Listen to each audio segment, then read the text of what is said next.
아멘. 예, 오늘 창세기 9장 20절부터 27절 말씀, 노아와 새 세상이라는 말씀으로 함께 은혜를 나누기를 소망합니다. 여러분 잘 아시는 노아입니다. 노아가 이제 홍수를 겪고 나서 이제 방주에서 나와서 이제 새로운 출발을 하게 되죠. 왜 방주를 만들게 되었는지, 방주를 만들고 어떤 일이 발생했는지 여러분 너무나 잘 아실 겁니다. 인생의 모든 죄악이 얼마나 심각했는지 하나님이 더 이상 견딜 수가 없겠다 해서 노아와 나머지 7 식구들만 방주에 이렇게 태우고 모든 인류를 다 물에 잠기게 만들었던 아주 무섭고도 힘들고 고통스러운 사건이 있었던 노아 홍수입니다. 그래서 우리가 인간적으로 노아를 한번 생각해 본다면 정말 많이 힘들었을 거라 생각이 되어진다고 그랬죠. 아무리 하나님이 화가 나셔도 그렇죠. 어떻게 이러실 수가 있습니까? 라는 생각이 들 수도 있습니다. 120년의 시간 동안 노아는 끊임없이 외쳤습니다. 회개하고 돌이켜서 하나님께로 돌아오라, 돌아오라. 그러나 그 말이 들리지 않습니다. 노아의 말이 들리지 않았겠습니까? 하나님의 마음이 들리지 않습니다.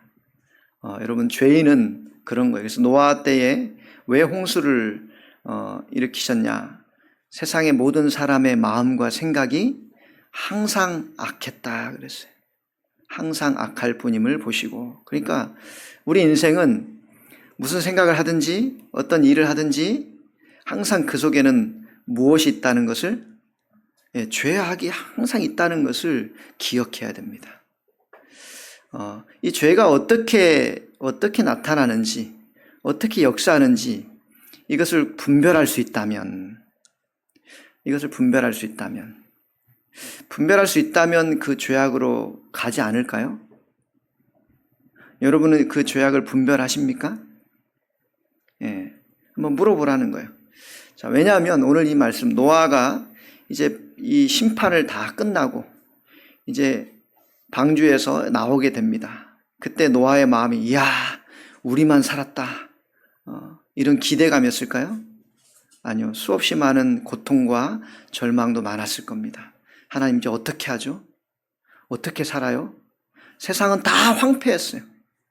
물에 오랫동안 150일 동안 잠겨 있었고, 그리고 서서히 150이 지난 다음에 서서히 빠지기 시작해서 노아가 방주에서 나온 때는 1년 하고도 10일이라 했어요. 370일 후에 방주에서 나오게 됐습니다. 그러니 세상이 다 물에 잠겨 있었으니 다 뻘이죠, 뻘. 온 세상은 뻘처럼 되어 있어서 그래서 57일 만에 나왔어요. 방주문을 열고도 못 나오고 57일 후에 방주에 나와서 이제 그 땅에서 정착을 하게 됩니다. 여러분 생각해 보십시오. 기대가 많습니까? 걱정이 많습니까? 야, 우리만 살았으니 이제 우리 세상이다. 이런 마음이었을까요? 어떻게 살라는 거예요, 하나님 이제? 아무것도 없어요. 뭘 할 수 있는 것도 없어요. 그렇게 이 노아는 새로운 생활을 시작했을 것입니다. 그래서 오늘 제가 말씀의 제목을 노아와 새 세상이라고 했어요. 여러분, 새 세상이라면 어떤 느낌을 받습니까? 기대가 되십니까? 새 세상. 여러분이 기대하시는 새로운 세상은 어떤 세상입니까? 세상이 어떻게 됐으면 좋겠어요? 새로운 세상. 여러분, 통일이 되면 새로운 세상이 되겠죠?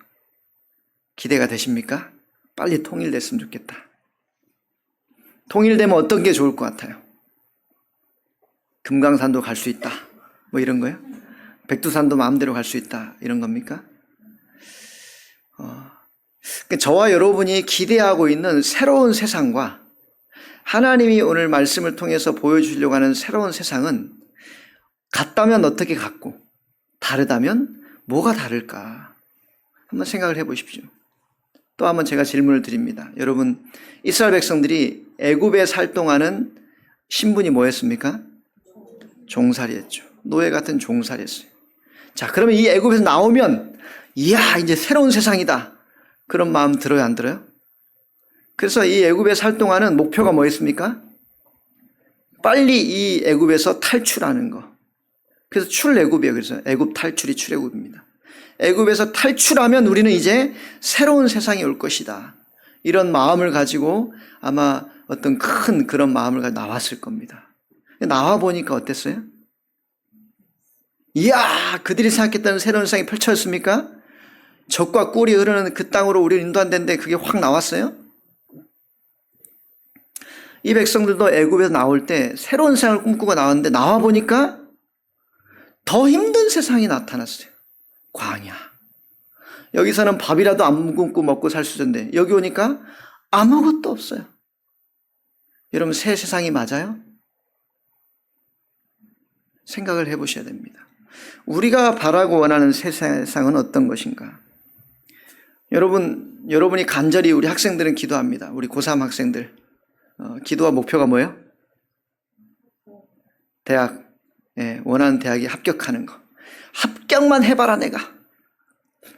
대학생활 새로운 세상이 확 펼쳐질 것 같습니까? 우리 경험자들 어때요? 대학만 가면 뭔가 놀라운 새로운 세상이, 지금까지 고등학교 때까지 이렇게 묶여있던 중고등학교 얼마나 힘들어요, 그죠? 그러나 이제 완전히 새로운 내 자유 얻었네. 이 새로운 세상이 펼쳐질 것 같은데 경험자들 이야기를 가만히 들어보십시오. 어떤 세상이 펼쳐지는지. 또 대학을 졸업하고 취업을 하면 원하는 직장만 가면 내 인생이 이제 새로워진다. 이제 결혼도 하고 뭔가 확, 그렇습니까? 여러분이 늘 날마다 사업에 성공하고 대학에 합격하고 직장에 취업하고 통일이 되고 애굽에서 탈출하고 이런 많은 일을 겪으면 뭔가 정말 이전과는 정말 다른 새로운 일들이 펼쳐지고 엄청난 기대되는 일들이 나타날 것 같지만 실제 우리가 원하는 삶과는 너무나 다른 거예요. 취업만 해서 돈을 좀 벌면 내 인생이 확 달라질 것 같았더니 얼마나 스트레스 받고 인간관계가 이렇게 힘든지 몰랐어요. 사람을 견뎌내는 것이 어떤 것이란 것을 정말 새롭게 배우고 있어요. 그게 새로운 세상인가? 나는 이러려고 직장 취업했나? 이러려고 결혼했나?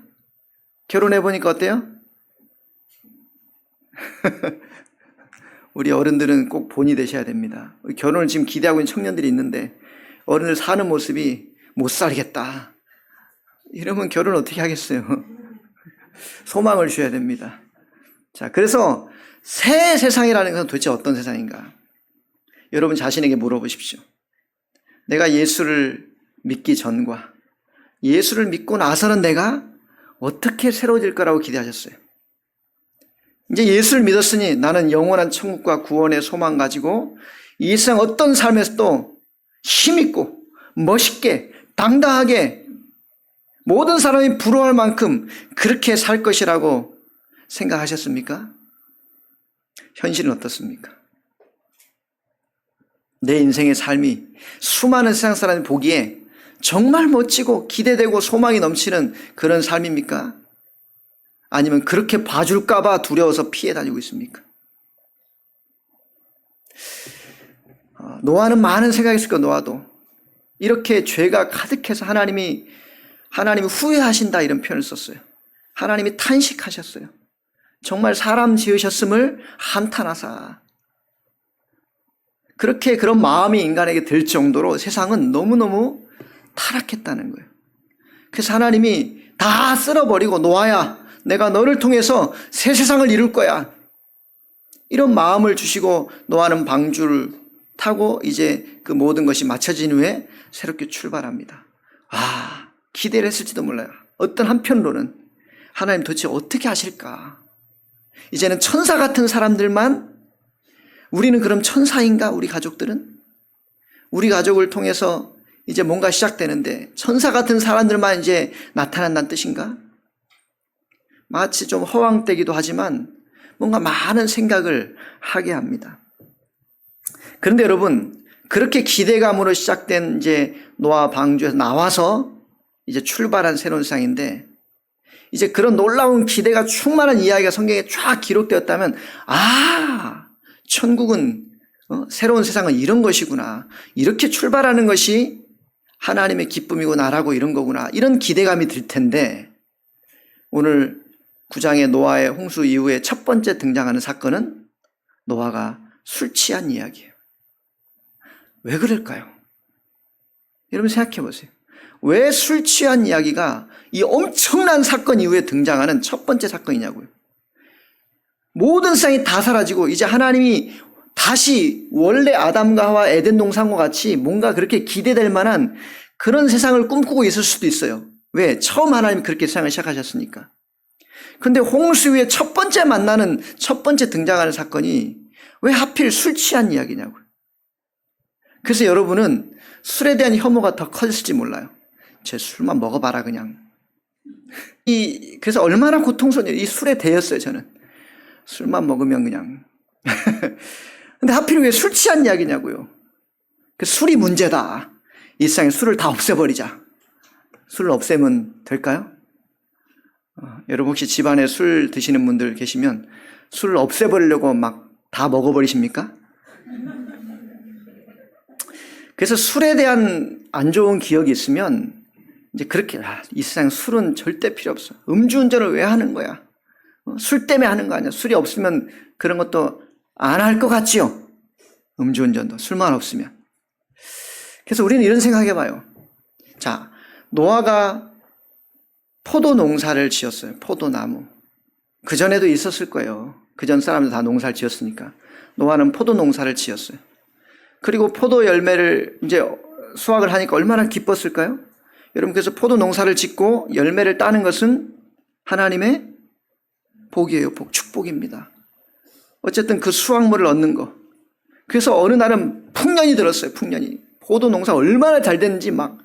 그래서 이 창고에 걷어가지고 다 저장해 너무 많이 넣어서 어디 둔지도 모르고 있다가 몇 년이 지났는데 창고 어느 틈에 포도가 그대로 있네요. 근데 오래되니까 어떻게 다?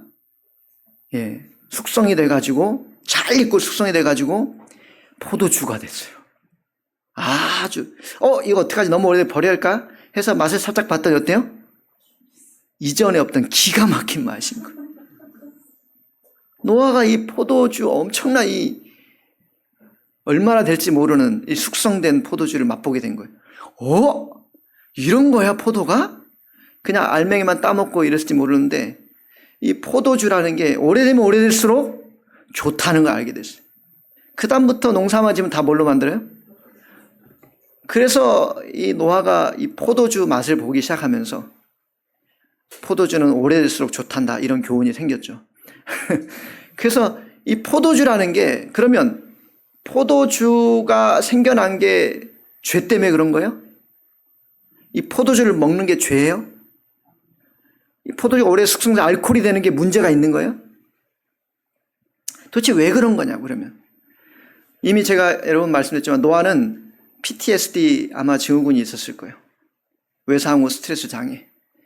수많은 시체들이 방주에서 볼 때 시체들이 떠다니고 동물들 사체가 떠있고 온갖 쓰레기 오물들이 다 떠다니는 이 홍수 사건을 친히 방주 안에서 보면서 그렇게 1년 동안을 있었으니 얼마나 힘들었겠냐고.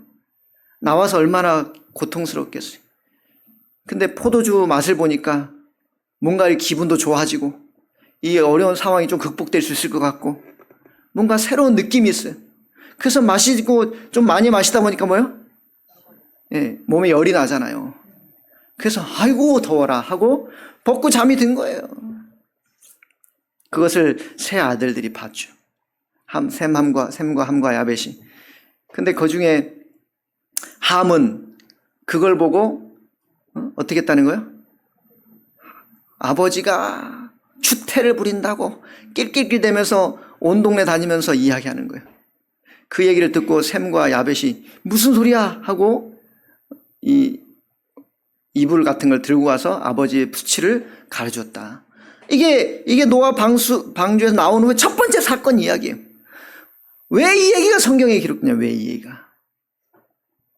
왜 이 이야기가? 이 생각을 해보시라고요.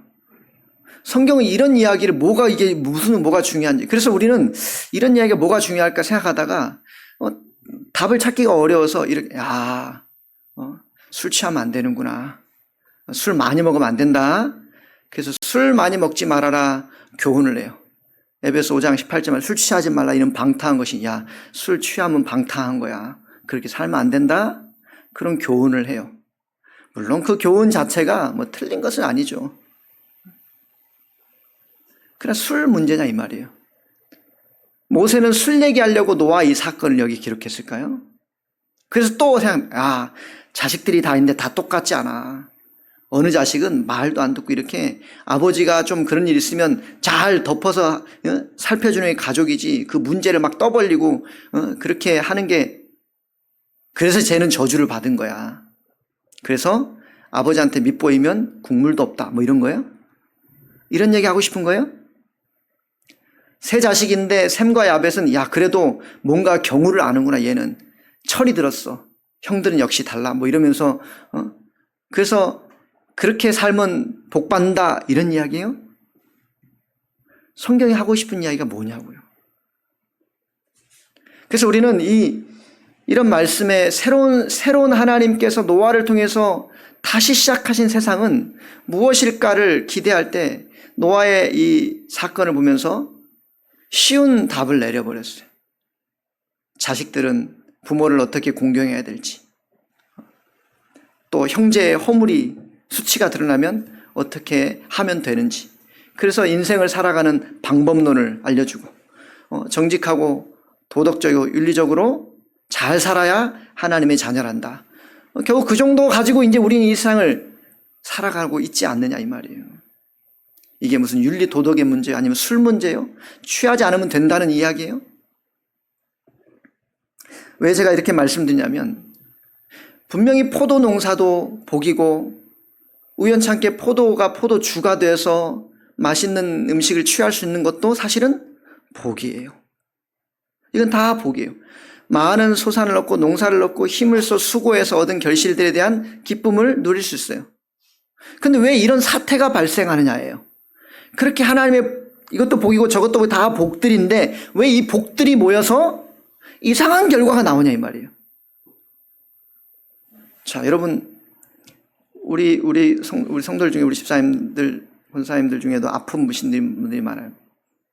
그래서 몸이 아프면 질병인데 이 질병이 들리면 다 우리는 빨리 해결받기 원해요. 빨리 고쳤으면 좋겠고 이 질병이 치유됐으면 좋겠어요. 그건 우리만의 문제가 아니고 모든 사람들은 다 그래요. 여러분들이 집에 가면 다 영양제 한두 개씩은 다 드시고 계시고 또 드시는 것도 좋은 것만 드시려고 한 이유가 뭐예요? 안 아프고 건강하게 오래 살려고. 아니신 분 9988234 이런다며요.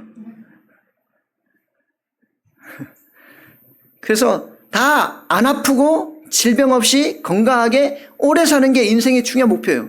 그래서 인생들은 왜 아플까를 생각하기 시작했어요. 왜 아플까 생각해봤더니 내가 어떤 걸 먹었어요. 이런 건 좋아. 이런 건 안 좋아. 이런 거 영향 있어. 이런 거에 필요하고 괜찮아. 그래서 모든 먹고 취하는 음식들과 환경들과 이걸 다 연구하다 보니까 인간에게는 왜 암이 걸리는지, 왜 어떤 질병이 걸리는지, 왜 감기가 오는지 이거를 알게 됐어요. 인간들은 똑똑해요. 그래서 이런 것들을 먹으면 낫고 이런 것들을 먹으면 이런 병에 걸릴 수 있으니 조심해라. 이런 정보가 얼마나 많아요. 그렇죠? 세상에 이런 정보 많아요. 심지어 근데 한번 손상된 거 회복이 안 되는 것도 있더라. 그 장기 이식, 간이 안 좋을 때는 간 이식해야 되고 신장 아니면 신장 이식도 하고 이렇게 이식까지 할 정도로. 근데 이 이식이 사람을 살려면 사람 거를 써야 되는데 사람 게 안 되니까 때로는 돼지한테 갔다가 심장도 이식하고 막 이렇게 하는 일들까지 기술이 이렇게 발달했어요. 돼지 심장 갖다가 이식해서 오래 얼마큼 살았더라. 이게 점점점 발달되면 더 오래 살 수도 있겠다. 더 발전하니까 어때요? 인간에게는 유전자라는 게 있는데 모든 생물에 다 유전자가 있는데 유전자 조직이 이렇게 돼서 병 걸리고 문제는 이 유전자 때문에 그래. 그럼 이 유전자를 새로 만들어주면 그런 병도 안 걸릴 수 있대. 지금 연구가 그렇게까지 되고 있어요. 그래서 심지어 이 사람의 질병을 해결하기 위해서 동물 복제 됐잖아요. 동물 복제. 동물 복제를 시작했잖아요. 그리고 그 복제에서 어떻게 됐는지 해서 나중에 보니까 그러면 사람도 똑같이 복제하면 사람도 안 죽고 오래 계속 대체하면 되니까 간이 안 좋으면 간 바꾸면 되고 심장이면 심장 바꾸면 되고 콩팥이면 콩팥 바꾸면 되고 그러면 어떻게 해요? 영원히 살겠구나 해서 사람도 복제하면 그래서 둘리 양 복제하는 것처럼 동물복 똑같이 염색체를 갖다가 체세포를 가서 사람도 복제해가지고 사람이 영원히 살 수 있는 길을 열겠다고 할 것 같아서 사람을 그렇게 하면 안 된다 해서 생명윤리 문제가 되게 해서 합의를 했어요. 절대 사람은 복제하면 안 된다. 합의를 했어요. 지켜질까 안 지켜질까요? 이게 인간입니다, 여러분. 아무리 합의를 해도 조약을 맺고 규례를 정하고 법을 만들어도 인간은 뒤에서 딴짓하는 존재더라. 이게 모든 인류 역사 가운데 계속 드러난 사건들이. 그렇게 하면 안 된다고 서로 약속해놓고 누군가는 뒤에서 그걸 했어요. 그 성공을 했어요. 여러분 요즘은 4차 산업혁명 시대, AI, 빅데이터, 인공지능 이것이 발전이 얼마나 빨리 되는지 몰라요. 얼마나 순식간에 속도전. 그래서 여러분이 쓰고 계신 뭐 챗GPT나 이런 것들 어떤 것 때문에 쓸 수 있는지 이걸 어디 활용할 수 있는지 아주 분야가 엄청나게 빨라지고 많아지고 그래서 인생들이 할 수 있는 일 어떤 분야들 심지어 비서 역할까지 또 사람이 지금은 사람의 감정까지 이해하는 대화도 가능한 이런 로봇들도 인공지능 로봇들도 만들어지고 세상이 정말 빠르게 바뀝니다. 하루가 다르게. 그래서 이렇게 발달하는 게 너무 좋아요. 사람이 위험한 곳에 가서 일 안 해도 되고 힘든 일은 이 로봇 같은 인공지능을 도입한 이걸 해서 그 일을 시키면 되고 또 그 문제를 해결하면 되고 그 다음에 또 어떤 마음이 생겨요? 전쟁도 이걸로 해야 되겠다. 그래서 전쟁 무기로 이거를 만들기 시작했어요.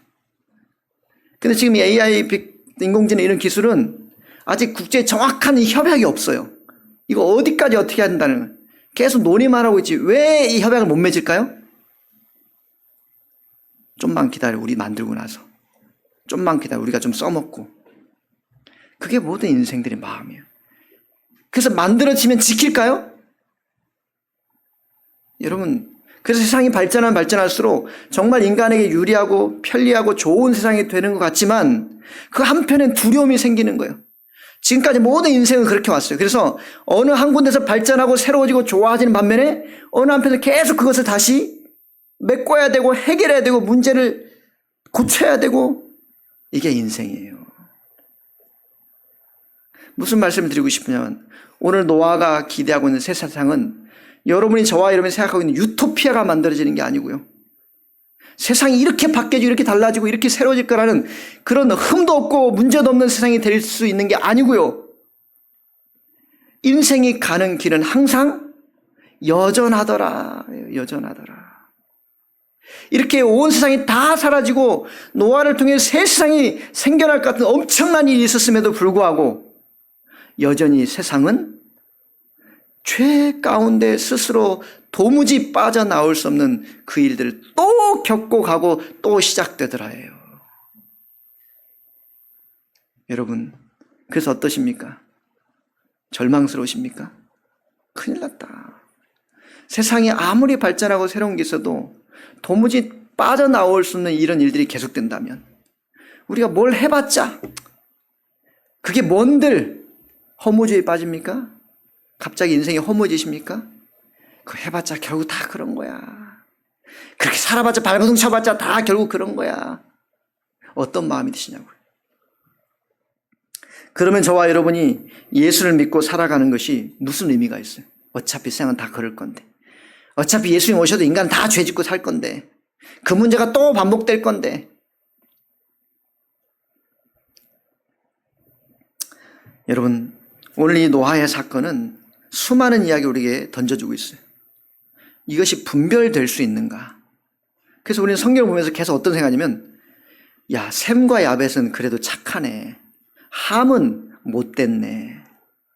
누가 옳았는지 누가 틀렸는지 자꾸 성경 보면서 그런 게 보이는 거예요. 누가 옳았는지 누가 틀렸는지. 이렇게 살면 되고 이렇게 살면 안 돼. 그래서 어떤 방법론을 자꾸 배우려고 그래요. 방법론. 이게 여러분 그리스도인들이 가장 많이 빠져있는 함정이에요. 윤리적으로 도덕적으로 괜찮은 사람처럼 보이면 그게 마치 신앙의 어떤 본질이라고 생각해요. 저 사람은 참 깨끗해. 그러니까 괜찮아. 저 사람은 뭐가 못돼서 저 사람은 안 될 것 같아. 문제야. 이게 무슨 얘기예요? 하나님이 가장 싫어하시는 저 사람은 이렇고 이 사람은 이렇고를 자기의 생각과 판단으로 구분해서 마치 자기가 심판자의 자리에 서 있다는 거예요. 이 사람은 이래서 괜찮고 저 사람은 저래서 안 돼. 그래서 늘 신앙생활하면 옳고 그름만 자꾸 판단해. 옳고 그름만. 누가 옳고 누가 그른지. 이것이 신자들의 가장 위험한 것인 줄 알지 못한다는 거예요. 누가 옳은지 그른지가 그 인생이 판단할 위치에 있어요? 그 인생의 판단할 기준을 가지고 있어요? 우리는 다 노아의 후손이에요. 다 아담의 후손이면서 노아의 후손입니다. 그 말은 무슨 말이에요? 우리는 다 노아와 같이, 노아의 세 아들과 같이, 아니 그 후손들과 같이 다 그 죄 가운데서 모든 삶의 길을 스스로 벗어날 수 없는 자라 이 말이에요. 누구도 판단하고 누구도 정죄할 만한 위치에 있지 않다라는 것이 성경의 분명한 이야기예요. 근데 우리는 세상을 어떻게 보고 있어요? 김정은은 나쁜 놈, 김정은 반대편은 다 내 편. 그래요? 이게 우리 인생이 가지고 있는 이 사고의 한계잖아요. 그럼 그 마음을 안 가지면 된다는 얘기예요? 나는 모든 사람이 다 좋아. 모든 사람을 다. 이게 여러분 신자들이 반드시 고민해야 될 문제예요. 왜? 이 고민 안 하고 그냥 성경 읽으면서 나는 좀 괜찮은 사람이네. 항상 12제자를 보면서 나는 가룟 유다는 아니야. 그래서 늘 안심하고 산다고요. 그게 성경이 말하고자 하는 이야기냐고요. 여러분 분명히 기억하십시오. 인생의 근본적인 어려움은 이런 문제를 가지고 있다는 걸 알면서도, 그런 상황이 계속된다는 걸 알면서도 이런 상황들을 스스로 통제하거나 조절할 수 있는 인생이 아니라는 것을 먼저 기억해야 됩니다. 노아처럼 새로운 생이 시작됐지만 그러나 그 노아가 새로운 생을 만드는 것이 아니라는 이야기예요.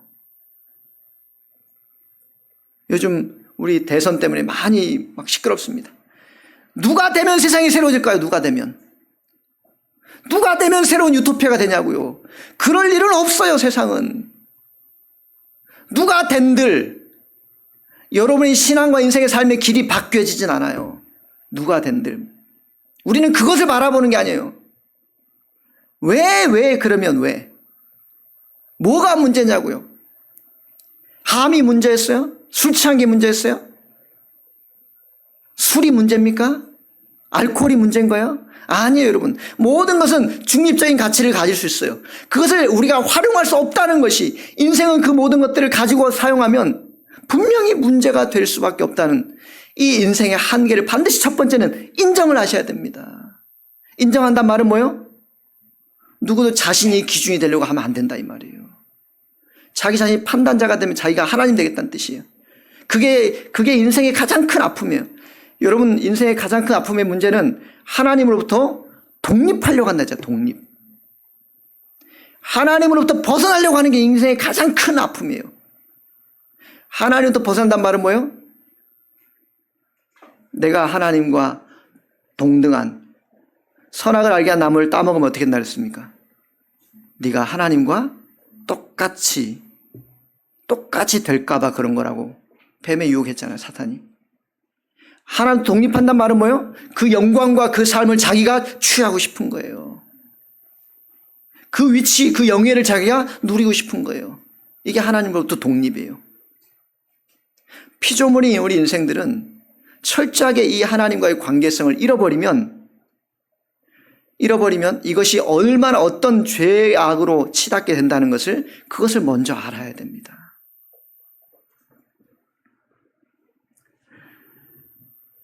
그래서 오늘 이 노아의 사건을 통해 인간을 볼 수 있는 두 가지 상태는 첫 번째, 인간은 반드시 모든 죄와 허물을 덮지 않고는 살 수 없는 존재라는 거예요. 가려지는 은혜를 입지 않고는 살 수 없는 존재라는 거예요. 이게 첫 번째 기억하셔야 돼요. 우리는 내 힘으로 살 수 있는 존재가 아니에요. 내 의로 살 수 있는 존재가 아니에요. 우리는 죄와 허물이 가득한 자예요. 이것이 가리워지고 이것이 덮여지고 이것이 새로워지는 은혜를 내가 스스로 만들어낼 수 없다는 게 노아의 첫 번째 사건이에요. 두 아들이 허물을 덮었단 말은 두 아들은 잘했다, 한 놈은 못됐다가 아니고요. 그 노아와 같은 인생도 하나님은 그 노아를 완전한 자라 했어요. 의로운 자라 했어요. 의롭고 완전하단 말은 죄가 없단 말이 아니에요.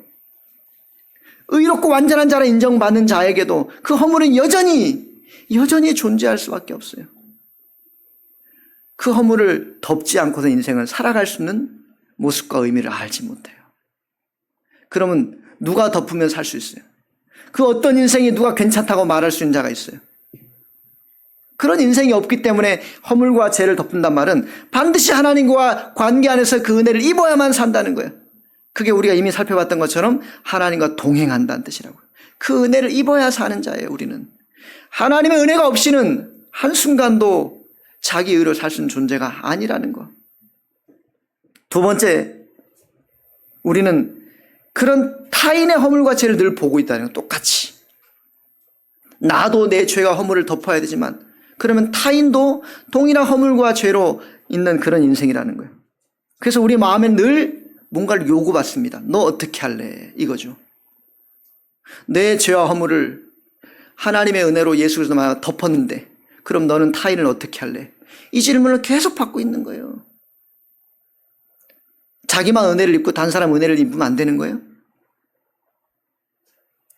여러분, 우리 인생의 삶의 자리가 궁극적으로 무엇인지, 그래서 모세를 가만히 묵상해 보셔야 돼요. 이 사건 이후에 모세는 족보를 이야기하면 족보. 우리 금요일날 족보를 봤지만 셈과 함과 야벳의 족보가 나왔어요.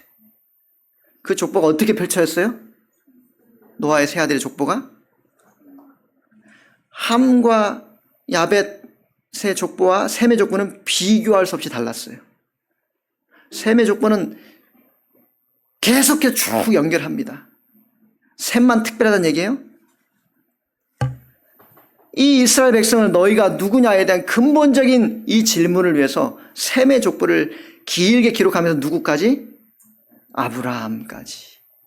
아브라함을 결국은 말씀하기 위해서 이 긴 족보를 모세는 찾고 연구하고 연구해서 그 족보를 말씀에 기록을 한 거예요.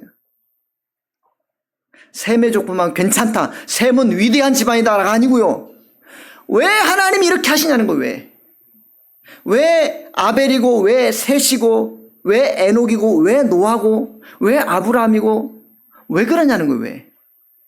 그 사람들 특별해서? 아니라고요. 여러분 성경 볼 때 가장 오해하는 게 그거라 했잖아요.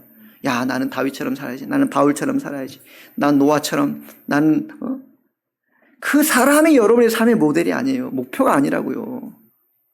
그 시대에 하나님이 노아 같은 사람을 불렀어요. 그러나 여전히 그도 죄인이에요.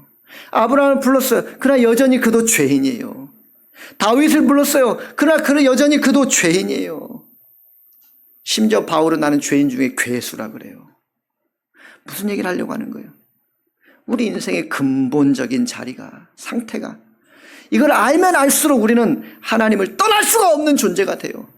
부정할 수가 없고요. 교만해질 수가 없고요. 머리를 조아리지 않을 수가 없고요. 무릎을 꿇지 않을 수가 없는 거예요. 그런 인생인데 이 땅 가운데 그 하나님 은혜 아래 살아가고 있는 이 삶을 받았다는 것은 누구도 이 인간의 이중성을 고발하는 거라고요. 노아는 의인이고 완전한 자인데 술 취해서 문제가 아니라 우리 인생에 스스로 극복할 수 없고 해결할 수 없는 궁극적인 문제가 있고 그 상태에 우리는 살고 있다는 거. 그러니 누구를 위해서 손가락질하고 누구를 위해서 괜찮다고 스스로 말할 수 있겠냐고. 우리는 거기에 대한 책임도 전권도 가지고 있지 않은 자들이에요. 오직 받은 은혜를 가지고 내가 받은 은혜의 크고 귀함을 알고 그 은혜를 나누고 그 은혜를 받게 하고 그 은혜를 함께하고자 하는 그런 자리에 우리를 세우신 것뿐이에요. 그게 우리 인생의 삶이에요. 누가 그 의의를 주장하겠냐고요. 누가 나는 괜찮다고 난 너보다 낫다라고 말했을 때 누가 있겠냐고요. 노아의 사건은 인생의 근본적인 단면이에요. 노아가 멋있다, 위대하다 이 얘기 하려고 하는 게 아니고요. 모든 인생은 이 삶의 자리에 처할 수밖에 없구나. 이것을 인정하지 않으면 주님의 은혜를 만날 수가 없어요. 예수 그리스도 은혜는 그것을 인정하면서부터 시작되는 거예요. 내가 심각한 죄인이라는 사실. 내 스스로 이 문제를 해결할 수 없다는 사실. 그래서 하나님의 은혜가 한순간도 나를 떠나서는 내가 존재할 수 없다는 사실. 여러분이 이 시간에 예배를 드리는 거 단지 어떤 행위를 하는 게 아니라고요. 여러분이 하는 그 행위가 문제가 아니고요. 왜 내가 이 예배의 자리에, 왜 예수 그리스도를, 왜 하나님을 늘 찾는 자가 되었는가. 매 순간순간 우리는 이 사실을 확인하지 않으면 자기 의로 살아. 나는 예배 드렸어. 나는 기도했어. 나는 착한 일 했어. 나는 남을 도와줬어. 자기 의로 살아가는 자가 돼버려요. 이게 얼마나 무서운 일인지를 아셔야 됩니다. 이게 얼마나 무서운 일이에요.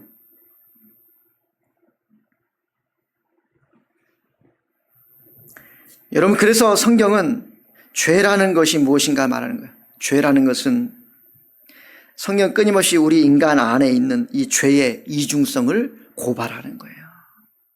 그래서 성경을 보면 내 자신이 보이지 않을 수가 없어요. 내 자신 다 드러나요. 가인 저 나쁜 왜 그랬을까가 아니고요. 그게 나라는 것이 보일 때부터 우리는 하나님을 만나기 시작하는 거예요. 내 모습이 그 모습이구나.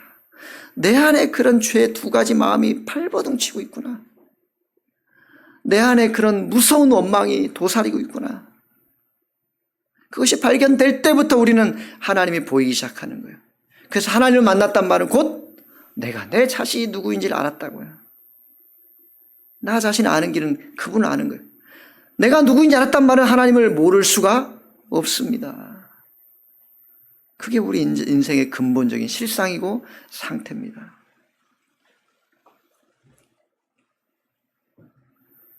그러니 우리가 말씀을 통해서 발견할 것은 그런 우리 인생을 향해서 하나님이 이미 무엇을 행하셨는가요? 하나님이 이미 무엇을 행하셨는가? 신자들이 가끔 빠지고 있는 함정이 내가 그럼 뭘 하고 살지? 뭘 하면 하나님이 나를 기뻐하실까? 어떻게 살아가면 하나님의 은혜를 갚을 수 있을까? 그럴 수 있다 그랬습니까? 신앙은 하나님의 은혜를 갚는 게 아니라고 했잖아요. 여러분이 무슨 일을 한들 하나님의 은혜를 갚을 수 있습니까? 자식이 무슨 짓을 한들 나를 낳아주신 부모의 은혜를 갚을 수 있어요? 그것을 깨닫지 못해요. 우리 인생의 무지함은 그거예요. 그것을 깨닫지 못한다는 거예요. 그래서 다 갚았대요, 자기는. 우리 엄마 아빠가 해준 거 나는 다 갚았대요. 이것처럼 어리석은 사람이 없는 거죠. 그게 뭔지를 모르는 거예요. 산다는 게, 태어났다는 게, 인생을 존재한다는 게 무엇인지를 도무지 알지 못하는 인생. 자기가 스스로 된 줄 아는 것이죠. 살면서 이 명예로운 일을 사람이 가지고 사는데, 제가 그래서 오늘 아침에 그 강의를 듣고 나서 좀 찾아봤어요. 우리 인생이 가장 보람되고 아름다운 건 명예로운 삶이라. 맞아요. 명예로운 삶. 그럼 다 뭐죠? 명예로운 삶, 오늘 새벽에 제가 나눴던 바벨탑 쌓을 때 이 사람들의 행위가 명예로운 거였어요. 뭐죠? 자기 이름을 남기는 거. 명예로운 거. 그럼 명예로운 것이 그렇게 좋아 보이지 않네. 자기 이름을 남기려고 하는 게 인간의 가장 근본적인 죄성의 꼭대기인데 결국은 다 자기 명예를 산 거 아니에요. 정치를 하는 것도, 돈을 많이 벌어 살려는 것도, 무슨 착한 일 같은 거 좀 행하려고 다 뭐예요? 자기 이름 내려고 하는 거 아니에요? 명예롭다라는 게 그렇게 신앙 안에서는 그렇게 좋아 보이지 않아요. 그래서 명예로운 게 아니고 우리 인생은 영예롭게 살아야 되겠구나. 영예롭게. 명예롭게가 아니라 영예롭게. 영예롭게를 제가 찾아봤더니 영예롭 것은 글로리 아너예요. 글로리 아너. 명예로운 것은 아너십. 영예로운 것은 글로리 아너십. 우리는 글로리, 영광은 그분께 있어요. 그 하나님의 영광이 임하는 삶이 영예로운 그런 삶이 아닐까. 명예롭게 살면 자기 이름을 낼 거예요. 그러나 영예롭게 살면 그분의 영광이 나타날 겁니다. 그래서 우리 인생의 삶의 자리가 오늘 노아의 삶을 통해 반드시 기억해야 될 것이 바벨탑 사건 바로 나오지만 명예롭게 살아가는 인생의 모습들로 가득하다는 거예요. 자기 이름의 명예를 위해서. 그러나 그 모든 것 끝은 또 계속되는 이런 무서운 심판의 연속. 4차 산업시대에 AI, 인공지능, 소식 발달해도 또 다른 문제를 해결할 수 또 고민할 거예요. 인생은. 기후재앙이 나타나서 지금 세상 어떻게 할까? 몇 년만 더 지나면 이제 회복할 수가 없다. 이런 두려움에 불안에 떨고 있어요. 이제는 그렇게 개발해서 좋다 했던 것들 때문에 이제는 또 골머리가 앓을 거예요. 이게 끊임없이 반복되는 것이 인생의 삶이에요. 그런 순간순간마다 영예로우신 하나님의 영광과 은혜를 경험하지 못하면 여러분은 항상 불안할 거예요. 항상 무엇을 한들 그것에 만족이 있을까요? 무엇을 한들 그것이 하나님 천국이 될까요? 모든 삶 모든 순간 우리 인생의 근본적인 상태를 알고 하나님이 어떻게 우리 인생들을 끝까지 포기하지 않고 놓지 않고 이끌어 가시는 줄 알고 그분의 은혜 안에 머무는 것이 하나님 나라라는 것. 그분의 영예를 살피는 것이 우리 인생의 가장 복된 삶의 자리에 있다라는 것. 이것을 매 순간순간마다 만나고 확인하는 그런 기대함이 있기를 소망합니다. 어떤 목표를 이루려는 게 아니에요. 무엇을 완성해내라는 게 아니에요. 이렇게 하면 된다라는 게 주어지는 게 아니에요. 우리는 끝까지 하나님과 함께하느냐 문제밖에 없어요. 내가 살든지 죽든지 하나님과 함께하는 문제가 여러분 인생의 가장 존귀한 삶이라는 거죠. 노아의 사건은 크고 거창한 이야기를 하지 않고 술 취한 이야기로 이 자신의 노아의 인생을 끝내요. 술 취한 나머지 다른 행적이 없어요. 술 취한 얘기가 무슨 의미였겠냐고요. 우리 인생의 근본적인 자리 하나님은 예수 그리스도라는 솔루션을 제시하셨어요. 예수 그리스도. 그래서 예수 그리스도 그의 성령의 의미는 뭐예요? 떠나지 않는다예요. 항상 함께 한다잖아요. 임마누엘. 언제는 끝나겠다가 아니고 항상 여러분과 함께 떠나지 않으시는 그 성령.